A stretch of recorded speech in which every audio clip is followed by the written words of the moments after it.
Executive Vice President Susan Gottesfeld of Osborne Association is here to support and share the importance of collaboration between larger nonprofits and smaller grassroots nonprofits and CBOs, community-based organizations. We will listen as she shares this invaluable information. Mitigation work, I could see all the pieces sort of working in tandem toward this end, right? Which is, for most people, they were headed towards incarceration. Yeah. We were working to advocate for and negotiate alternatives to that. And I think that, regardless of where we're coming from or what particular piece of the work we're doing at Osborne, people have we share a few things in common regardless, right? One is a deep belief and knowledge. We know that people can change, right? We know we can change. We know the people we're working with can change. And we do believe, and we work tirelessly in service of this belief, that systems can change and we can do things differently. I want to know, how does an organization get to the size of Osborne and still display care and concern for individuals, not just the system of reentry, but for the individuals and their needs?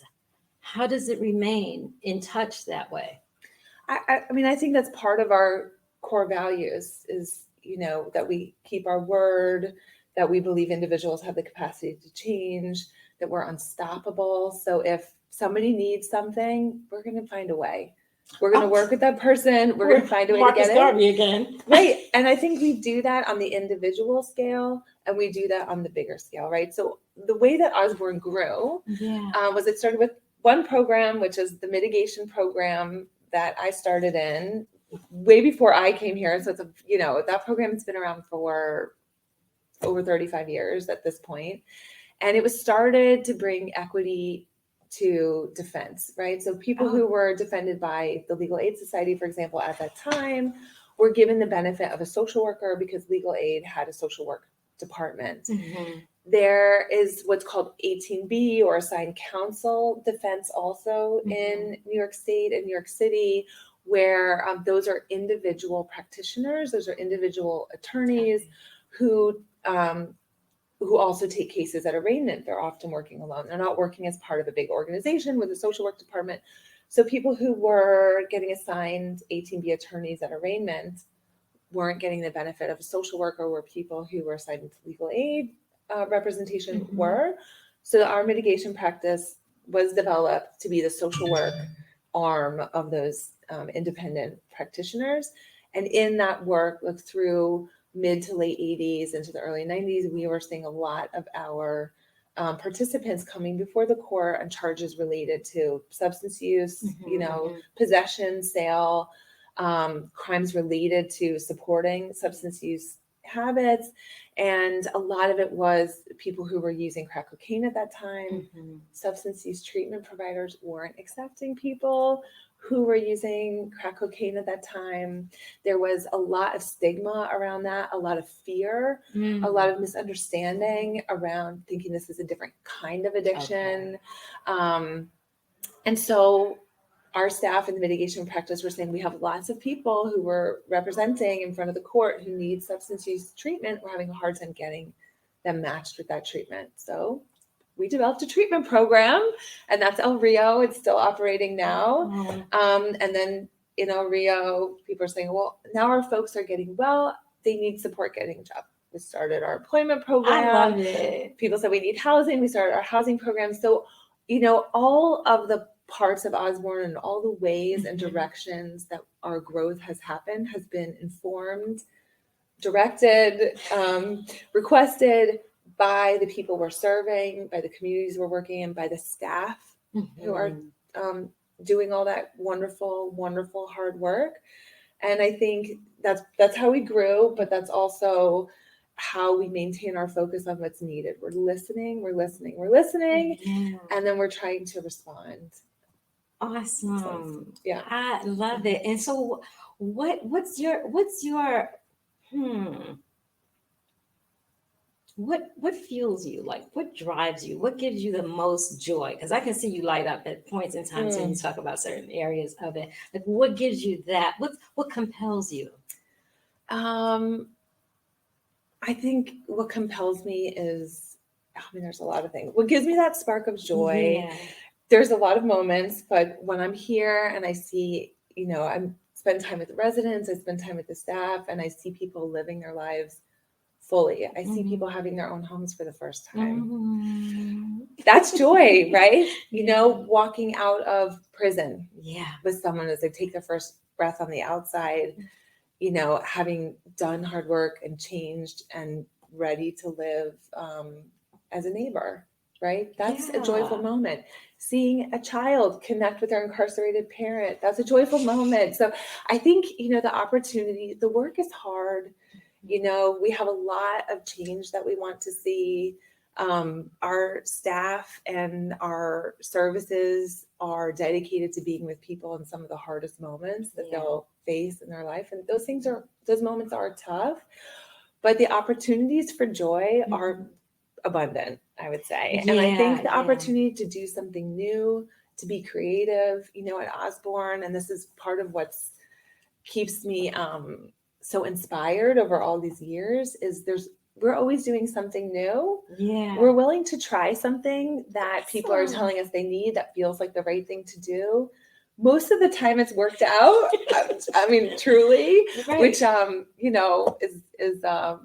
is probably a testament to the staff, but also a sort of a bit of luck. And some things haven't, but they're worth trying. We learn from things Yeah. whether they work out or not. It's kind of exciting to be in that environment of having someone say, what I really need is this. And like, we'll figure out how to. That's just exciting. Okay. We're going to figure out how to get that. We're How going to to see do if that. they need an entrepreneurship program. Yeah. That's awesome. Yeah. That's Yeah. awesome. Okay, I have some other I want Sure. to I want to take us to a space of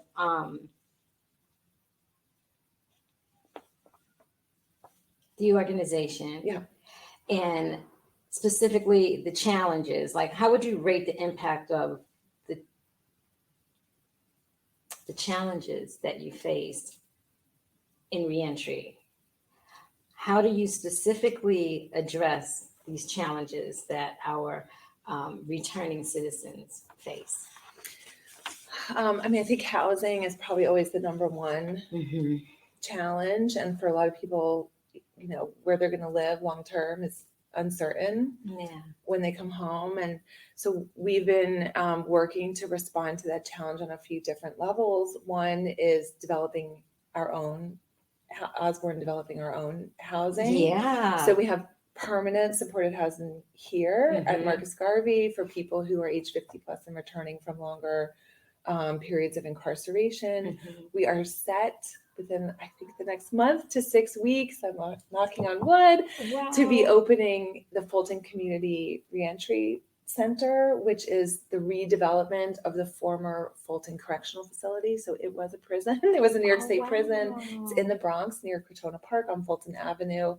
It was decommissioned as a prison about 8 years ago, I want to say. And then we got the keys about 6 years ago. We negotiated with New York State to give it to us so we could develop it into reentry housing. And they did. Wow. So we've been working over all this time to put the funding in place to renovate the building. And it is beautiful. And we are just putting final touches on, and we'll be opening this summer. And we will be welcoming 140 adult folks who identify as male to come and live with us post long-term incarceration. We're also focusing there on people who are 50 plus, and we know that we have a sort of a rapidly aging prison population. It's people over 50. It's sort of the fastest growing demographic, not because they're newly entering, but because they're there for a very long time, which points to our sentencing laws and some work we have to do to reform there. Exactly. And then we are also in the process of developing transitional housing for women too. So we hope to be opening that within the next 6 months. And we're looking into other housing programs as well. So both developing our own, partnering through coalition with other housing providers, advocating for fair housing laws for people. So we are eliminating discrimination on conviction for people seeking housing. Yes. So housing is number one. I think Yeah. employment is probably a number two. And Yeah. so we do all kinds of employment services for people who do, general job readiness, job placement and retention in a variety of sectors. We also provide our own transitional housing transitional employment, opportunities for people. So the transitional employment is fantastic in reentry. Just to ask you that. Yes, and it's short term, usually part time employment, and it's great for people who, sometimes when we come home from incarceration, we got a lot of stuff we got to take care of, right? Yeah. We need to take care of our health care. We might need to take care of our mental health or our substance use needs. We're looking for housing. We're getting all of our benefits in place. We're reconnecting with our families. We're acclimating. Identification. Getting our identification in order. Absolutely. Figuring out our transportation and just acclimating to living on the outside. And so the housing is going to have those services available on site? Yeah, full service. So we'll have. Have you guys worked it out with the entities that are needed to assist, like the DMV, like, getting your birth certificate? Yes, we're in place. So we'll have a benefits specialist who handles all of the identification requirements and then provides support on all of the benefits applications. And we want to make sure people are getting everything that they are entitled to, that they have a right to when they come home. And then we'll have a case management team that's, working with people to build their individualized reentry plans and then making any necessary referrals, giving supportive counseling, reminders, working on logistics. Encouragement. And that's going to be right on site at the transitional space. And the transitional space, so Marcus Garvey, we have a program office here on the first floor. Yeah. In Fulton, the whole second floor, it's a 7-story building. The whole second floor is programs. So we have the case management, we have social workers, we have on-site case act for substance use treatment support. We have a peer team that will escort and kind of go out in the world with folks and help them get where they're going, help them learn how to use all of their new technology that they're going to be getting, their phones and navigating the internet for the information they need, all of those things. Awesome. And we'll have on-site employment services as well. Question. Now you guys chose men, and I know there's a reason, but I definitely want to address or just ask, the men in particular. We chose the men. I guess there are more men than women that are incarcerated, but what's interesting? That women have been incarcerated at a higher rate than men over the past 2 to 3 decades, like astronomically so. And we have so many women coming home. A lot of our men, I think, for the most part, I don't have a number, but a lot come home to women that have been keeping home for them. Yes. And the areas of women, first of all, visits are next to none in prison. Yeah. And when women come home, they generally have to make it all happen for themselves. They come home taking care of other people. When they're trying to take care of themselves. I'm glad you asked about this. The housing at Fulton is for men because that's how the funding is dictated. It's a Department of Homeless Services funded adult male shelter. Okay. And we are opening probably closer to December, probably 6 months from now, we will be opening transitional housing for women coming home as well. So it's coming. It's coming. And it feels very important to us. And I think a lot of the needs that people share with us, there's a lot of overlap. Everyone needs housing. People need employment, need income, need care. But like you said, the context that women and men are coming home to are sometimes different. And we have, really thoughtful, responsive services for women. We do provide visiting support for women. So we have a program that we provide at the Rosensinger Center on Rikers Island for women who are in city jail on Rikers and their children who are visiting them. So we provide in-person visiting support. I think this year to date, so from July 2022 through May 2023, we've provided 1,304 individualized counseling sessions for women in custody at Rikers around parenting and family issues. And we know those women, even while they're inside, they're juggling a lot. They're A still lot. parenting and caring for their kids. They're coordinating with their caregiver of their children in the community. They may have had other family members who are depending on them, and they're trying to, sort of organize that all while trying to keep themselves well and help themselves and get home. Yeah. So it's really important to us that we're supporting everybody, and that we're also thinking about all the loved ones Yeah. who are serving time Yeah. while their loved one is inside. Right. Right? Absolutely. A lot of things just went through my mind at Yeah. that point. When you say you provide counseling services for those that are incarcerated, and you said you do it through visiting, are those visits from counselors in particular, or people that, for example, I do life and entrepreneurship coaching, and do you set visits up for those types of? This visiting that I'm referring to is specifically family visiting. So we're trying to support the women with, like you said, they don't have as many visits as the men, right? So we're trying to make sure that their children, their families, their loved ones are able to come in to visit them. And then we're providing them a lot of the counseling sessions are around their parenting and their parenting obligations, and how do I there's a lot of rules in a visit room in a correctional setting, and how do I visit with my 3-year-old in this sort of unnatural setting where I'm not allowed to hold them on my lap? How do I explain that to them? How do I have a positive visit? How do I connect with them, have a loving moment, provide parental guidance, provide parental support while I'm in here and my child is out there, right? So what are my parental rights? What happens if I have a case in family court around my parental rights? How do I get legal representation? How do I get information on what's happening with my child in their school? How can I have a conversation with my child's guidance counselor when I'm incarcerated? So a lot of the work that we're doing around visiting, child and family visiting with women who are in custody on Rikers are really focused on a lot of those issues.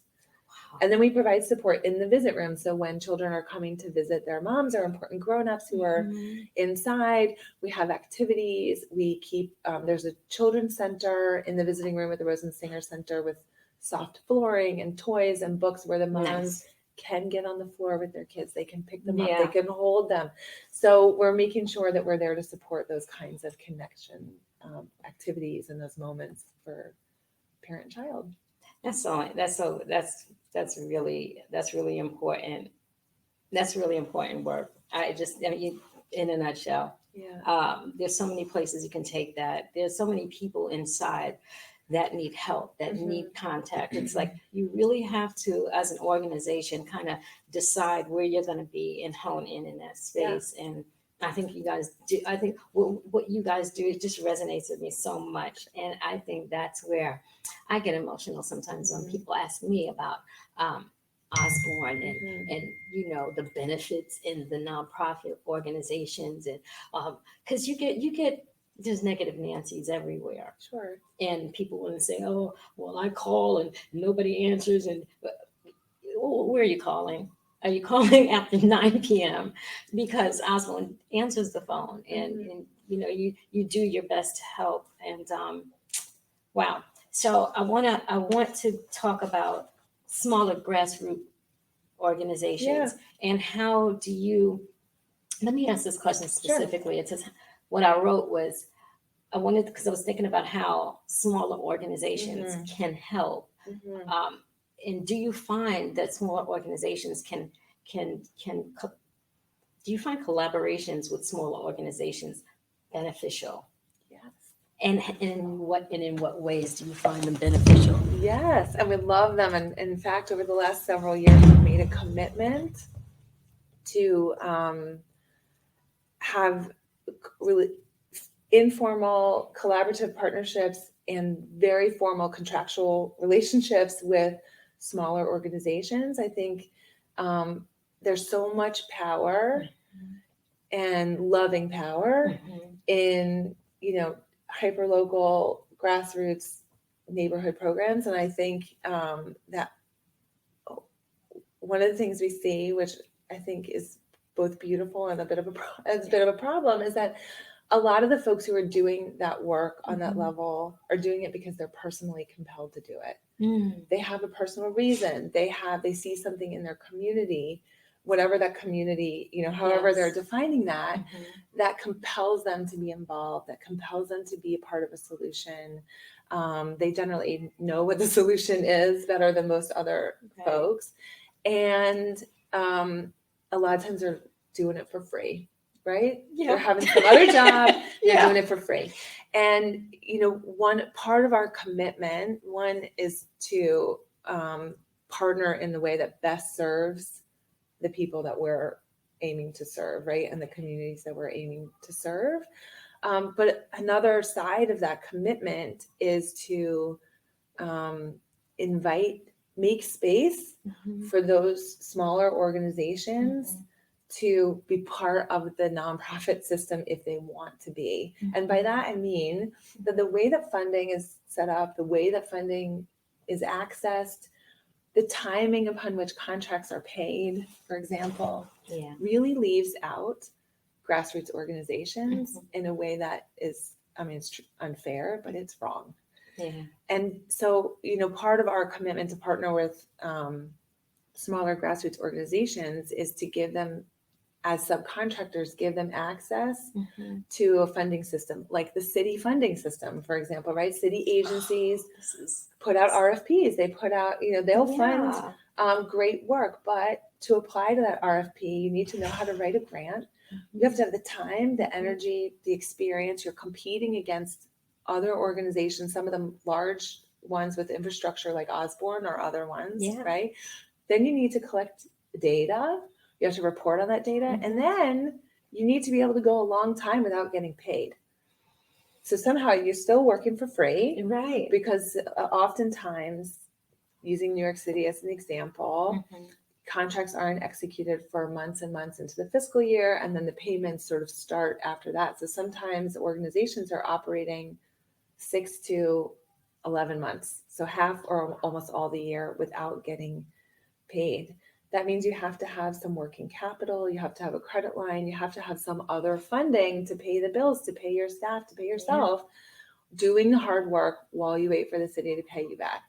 That's not a system that is set up to support people closest to the issues, people working with their neighbors.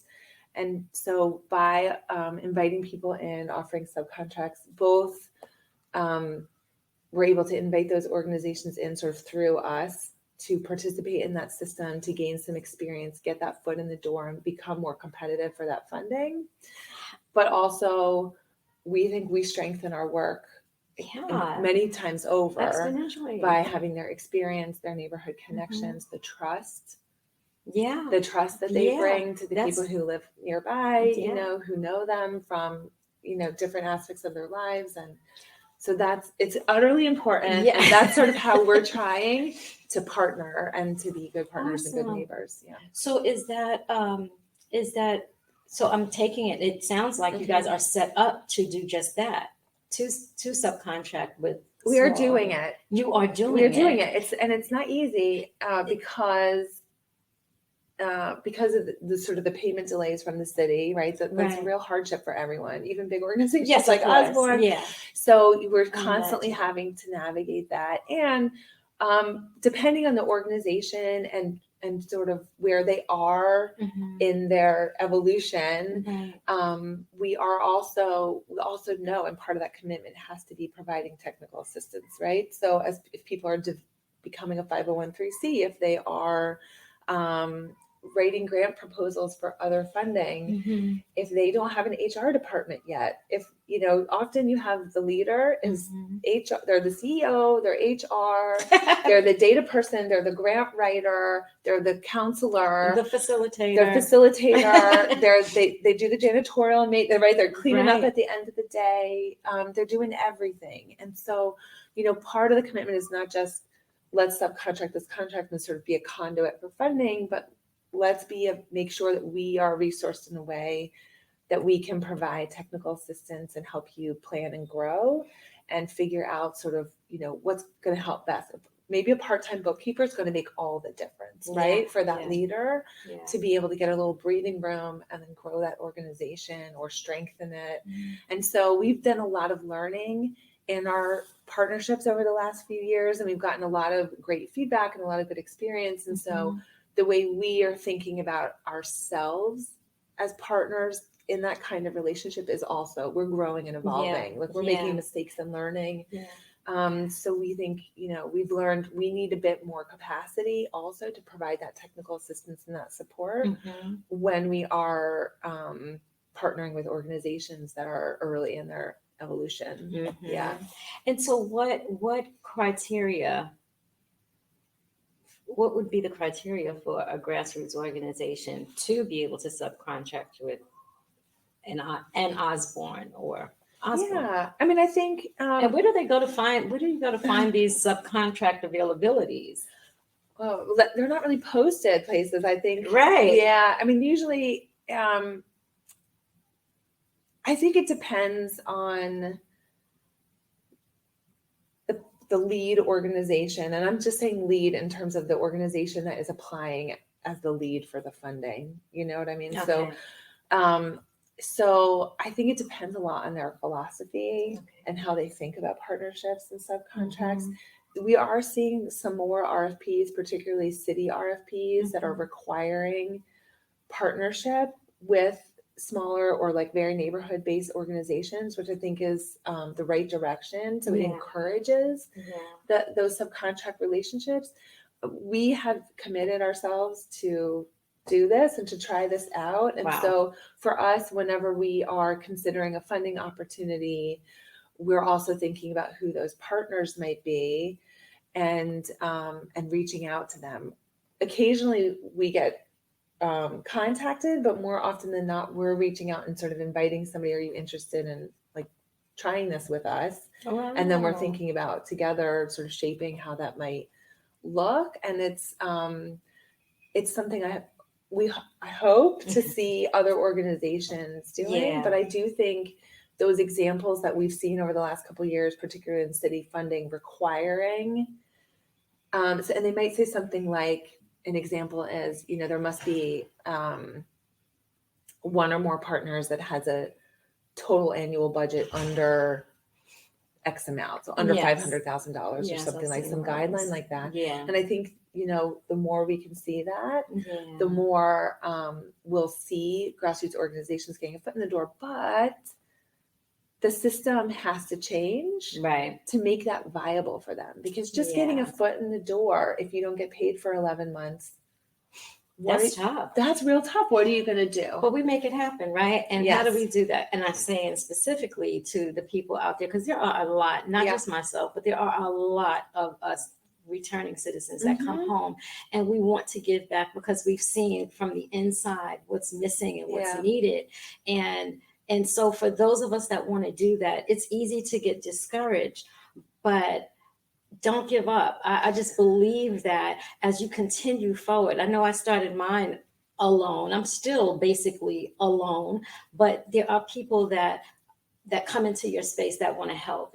Just figure out how to utilize them until we land in a space where we can get the information, because a lot of this information is not readily available to those of us coming home and that want to form nonprofit organizations. So I really appreciate this opportunity to be able to talk to you, to find out for us, and especially for us returning citizens that want to give back. We want to do this, it's important work. And it should be the people who are doing it, right? I mean, what needs to be done. We need you though too.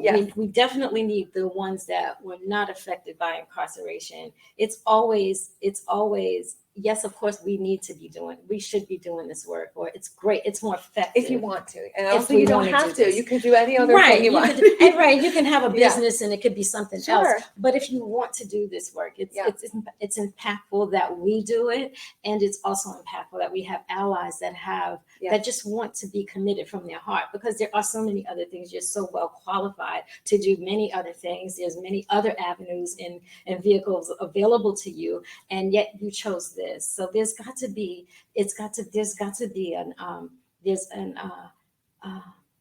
at the core Mhm. why you choose to be committed, because commitment is a choice, right? Mhm, And you choose to mhm. be committed to this reentry need because it's a need and we need it. We need both sides, Yeah. we need both types, the type that has not been, I don't even like the word type. We need those that were never incarcerated as I well. mean, at the rate that we incarcerate in the United States, there's no one that's not impacted in one way or another, Right. right? When you think about taking so many great employees out of the workforce, for example, business suffers, right? Community suffers when our neighbors are in Yeah. cages and not Yes. living next door to us. So Yes. I think, not to mention collectively how much we spend Mhm. on incarcerating people, and we could be putting those dollars in other places that are more productive, more meaningful to all of us. So Yeah. there's no, I mean, there might be people who believe that Mhm. incarceration doesn't impact them.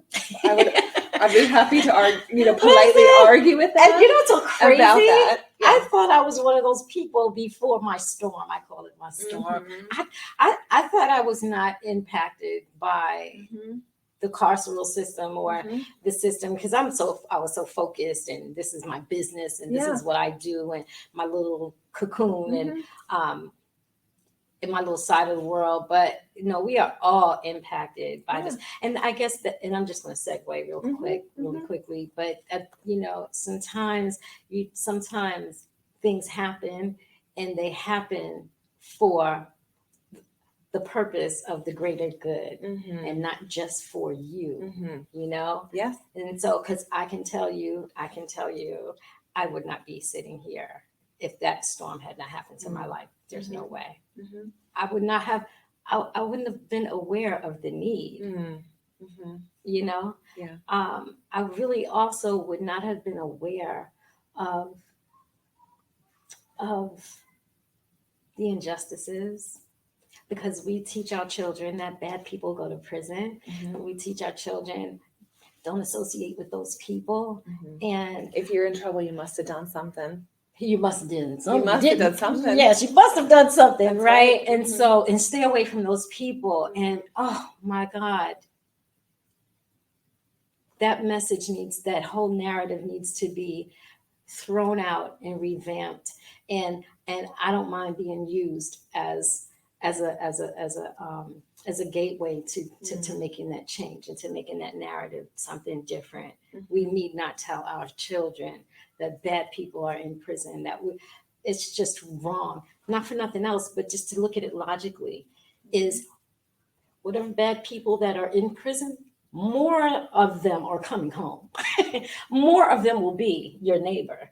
So let's bridge that gap. That's also the thing for the Sisteration Room, is to bridge the gap between society and our returning citizens. We're all human at the end of the day. People do make mistakes and they can change.